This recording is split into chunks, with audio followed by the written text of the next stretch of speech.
Praise the Lord. സദൃശവാക്യം 10:22 വാക്യം ഇങ്ങനെ പറയുന്നു, യഹോവയുടെ അനുഗ്രഹത്താൽ സമ്പത്തുണ്ടാകും. നമ്മളൊക്കെ സമ്പത്തിന് പുറകെ പോകുന്നവരാണ്. കാരണം പണം ഉണ്ടെങ്കിലേ ജീവിക്കാൻ പറ്റും.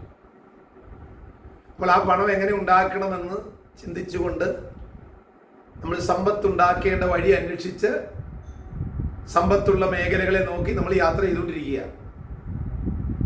പക്ഷേ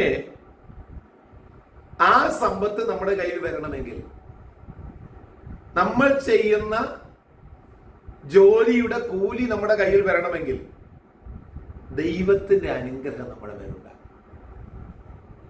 ദൈവാനുഗ്രഹത്താൽ നമുക്ക് ലഭിക്കുന്ന സമ്പത്ത്, ദൈവാനുഗ്രഹത്താൽ നമുക്കായി തുറക്കപ്പെടുന്ന വാതിലുകൾ, അത് അനുഗ്രഹിക്കപ്പെട്ട വാതിലുകളാണ്. ദൈവാനുഗ്രഹം ദൈവത്തിൽ നിന്ന് വരുന്നതാണ്. അപ്പൊ സമ്പത്ത്, നിങ്ങളുടെ ആഗ്രഹങ്ങളെ യഹോവയുടെ അനുഗ്രഹത്താൽ ആ സമ്പത്ത് ഉണ്ടാകുന്നത്. അപ്പൊ ദൈവത്തിൽ വിശ്വസിക്കുന്ന ഒരു ദൈവവേദനാണ് നിങ്ങളെങ്കിൽ നിങ്ങൾക്ക് സമ്പത്ത് ഉണ്ടാകണമെന്ന് ആഗ്രഹമുണ്ടെങ്കിൽ അത് ദൈവാനുഗ്രഹത്താൽ കിട്ടിയാൽ മതി എന്ന് നിങ്ങളൊന്ന് തീരുമാനമെടുക്കുക.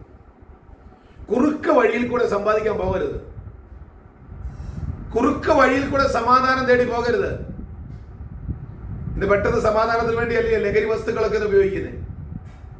പക്ഷെ ആ കുറുക്ക് വഴി മനുഷ്യനെ നാശത്തിലേക്കാണ് പോകുന്നത്.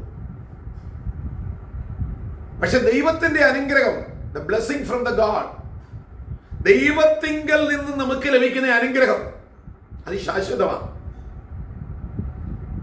അത് ആഴമേറിയ കിണറ്റിൽ നിന്ന് ഉത്ഭവിച്ചു വരുന്ന വെള്ളം പോലെ, കോരിയാലും അത് തീരത്തില്ല. ദൈവമക്കളെ, ദൈവത്തിന്റെ അനുഗ്രഹത്താൽ ലഭിക്കുന്ന സമ്പത്ത്, ദൈവാനുഗ്രഹത്താൽ നമുക്ക് ലഭിക്കുന്ന ഒരു കുടുംബം, ദൈവാനുഗ്രഹത്താൽ നമുക്ക് ലഭിക്കുന്ന മക്കൾ, ദൈവാനുഗ്രഹത്താൽ നമുക്ക് ലഭിക്കുന്ന ഭൗമിക നന്മകളൊക്കെ അത് അനുഗ്രഹമായി തന്നെ നിൽക്കും. തെറ്റായ വഴിയിൽ കൂടെ നാം തിരഞ്ഞെടുക്കുന്നത് ഒന്നും നമുക്ക് ശാശ്വതമാകയില്ല.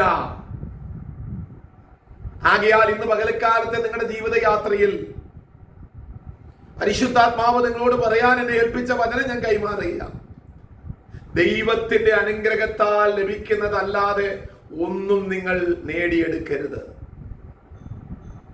വചനം ഇങ്ങനെ പറയുന്നു, നിങ്ങൾ കണ്ണുനീരോടെ വിതയ്ക്കുക, റിസൾട്ട് ആർപ്പോടെ കൊയ്യും. നിങ്ങൾ കരഞ്ഞു പ്രാർത്ഥിക്കുന്ന വിഷയത്തിന്മേൽ ദൈവം നിങ്ങൾക്ക് സമൃദ്ധി നൽകും. കട്ടതയുടെ നടുവിൽ ഇയ്യോബ് വിശ്വാസത്തെ ത്യജിക്കാതെ ധൈര്യത്തോട് ഇയ്യോബ് നിന്നതുകൊണ്ടല്ലേ നഷ്ടപ്പെട്ടതിനൊക്കെ ഇരട്ടി ദൈവം ഇയ്യോബിന് തിരിച്ചു കൊടുത്തത്. അതുകൊണ്ട് താൽക്കാലികമായ ശാന്തിക്കായി സമ്പത്തിന് പുറകെ ഓടി നടക്കാതെ ദൈവാനുഗ്രഹത്തിന് വേണ്ടി അല്പസമയം ഒന്ന് ഇരുന്നെന്ന് പ്രാർത്ഥിയിര്. നിങ്ങൾ ദൈവത്തോടൊന്ന് നിലവിളിയിര്, ദൈവത്തോടൊന്ന് കര. ആ ദൈവത്തിന്റെ അനുഗ്രഹം നിങ്ങളുടെ മേൽ വരട്ടെ.